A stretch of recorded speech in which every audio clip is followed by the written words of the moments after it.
বিজনীত আন্তৰ্জাতিক মাতৃভাষা দিৱস উদযাপন। আজি 21 ফেব্ৰুৱাৰী।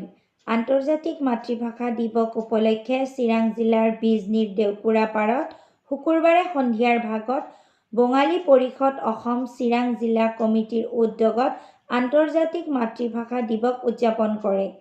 উক্ত অনুষ্ঠানত বঙালী পৰিষদ অসম চিৰাং জিলা সভাপতি উত্তম তৰফদাৰ, উপসভাপতি বিপ্লৱ ঘোষ, সম্পাদক অম্বৰীশ মল্লিকৰ লগতে স্থানীয় লোক উপস্থিত থাকি 100 এগছি বন্তি প্ৰজ্বলন কৰে।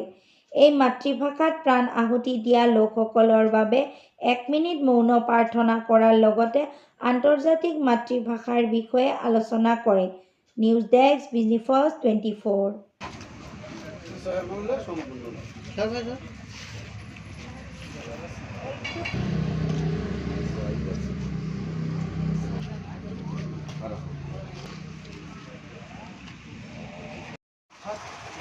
প্রত্যেকেরই জন্ম হওয়ার পরে আমরা এক একজন নিজ নিজ ভাষায় কথা বলি। মায়ের আমরা নিজেদের ভাষায় আমরা কথা বলি, সেই ভাষাকেই আমরা মাতৃভাষা দিবস হিসেবে গণ্য করি। বাঙালী পৰিষদ অসম তথা চিৰাং ডিষ্ট্ৰিক্ট কমিটিৰ পৰা জিলা কমিটিৰ পৰা আমি আজি দেওকুৰাৰ পাৰত এই 25তম ভাষা দিৱস আজি আমি উদযাপন কৰিবলৈ ওলাইছোঁ আৰু ইতিমধ্যে আমি বন্তি প্ৰজ্বলন কৰিছোঁ। বন্তি প্ৰজ্বলন কৰি আজি আমাৰ মাতৃভাষাক আমি আদৰণি জনাইছোঁ।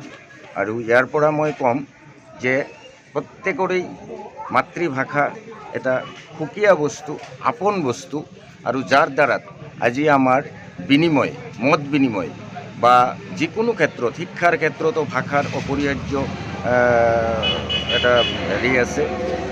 আৰু ব্যৱসায় বাণিজ্যই কওক, শিক্ষাই কওক বা যিকোনো ক্ষেত্ৰত ভাষা অতি প্ৰয়োজনীয় বস্তু। সেইকাৰণে মই প্ৰত্যেক জাতিৰ মানুহকেই মই ইয়াৰ পৰা জনাম যে ভাষাক আদৰণি জনাব লাগে, ভাষাক সন্মান কৰিব লাগে।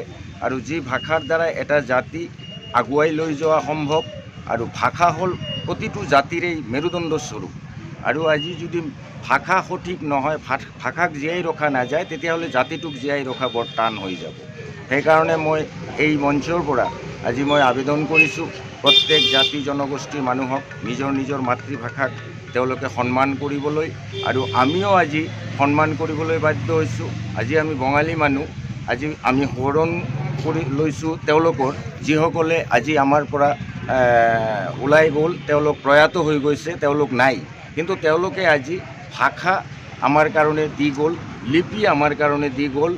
আজি আপোনালোকে জানে যে আজি স্বৰবৰ্ণ ব্যঞ্জন বৰ্ণ এইটোও আজি ছাৰ ঈশ্বৰচন্দ্ৰ বিদ্যাসাগৰ তেওঁ দি থৈ গৈছে।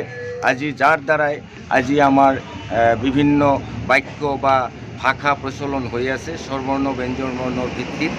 আৰু আজি আমি এইটোও ইয়াৰ পৰা জনাম যে আজি প্ৰথম যিটো আমাৰ ভাৰতবৰ্ষৰ বাবে নবেল আহিছিলে সেইটো গীতাঞ্জলিৰ ভিত্তিত। আৰু গীতাঞ্জলি উপন্যাসখন বঙলা ভাষাতেই লিখা আছিল আৰু পিছলৈ সেইখন অনুবাদ কৰা হৈছিল।